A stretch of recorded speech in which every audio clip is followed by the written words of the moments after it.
वियोजन अभिक्रिया। वियोजन अभिक्रिया क्या होती है? वियोजन का भी मतलब समझने में आना चाहिए पहले में कि वियोजन होता क्या है। वियोजन का मतलब होता है टूटना। क्या? वियोजन का मतलब है टूटना, कि जब कोई पदार्थ दो या दो से अधिक भागों में टूट जाए तो उस अभिक्रिया को वियोजन अभिक्रिया कहते हैं। सर परिभाषा दीजिए। देखिए परिभाषा, कि जब कोई एक पदार्थ क्रिया करके, क्या क्रिया के द्वारा दो या दो से अधिक भागों में टूटता है, क्या दो या दो से अधिक भागों में टूट जाता है, तो वह अभिक्रिया वियोजन अभिक्रिया कहलाती है।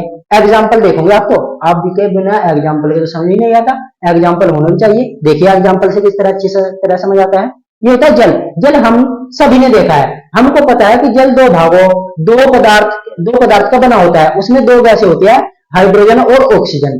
दो प्रकार की गैसों से मिलकर हमारा जल बना होता है। तो यदि हम जल को अंतिम ताप तक गर्म करें, यदि हम जल को अंतिम ताप तक गर्म करें तो हमें दो प्रकार की गैस प्राप्त होंगी जो वायुमंडल में चली जाएंगी गर्म करने पर। जैसे जल, यदि जल को हम गर्म करें तो हमें हाइड्रोजन और ऑक्सीजन प्राप्त होता है। यहाँ पर देखने वाली बात यह है कि जल केवल एक ही पदार्थ है, जल एक ही पदार्थ है, लेकिन जैसे हमने इसे गर्म किए दो पदार्थ में टूट गया। इसका मतलब क्या है? एक पदार्थ दो या दो से अधिक भागों में जब टूटता है तो उस प्रकार की अभिक्रिया को वियोजन अभिक्रिया कहते हैं। बिल्कुल सही।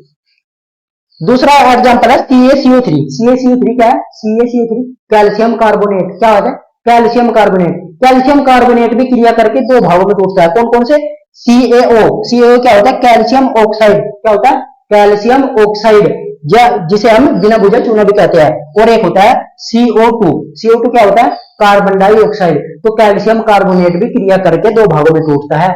अतः जब कोई एक पदार्थ दो भागों में टूट रहा तो हम क्या कहेंगे? वहां सर वियोजन अभिक्रिया होगी। बिल्कुल सही। समझ में आ गया होगा, मुझे उम्मीद है अच्छी तरह समझ आ गया होगा।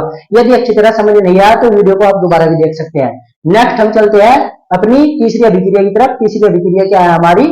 विस्थापन अभिक्रिया। उसे बहुत आसान तरीके से समझते हैं।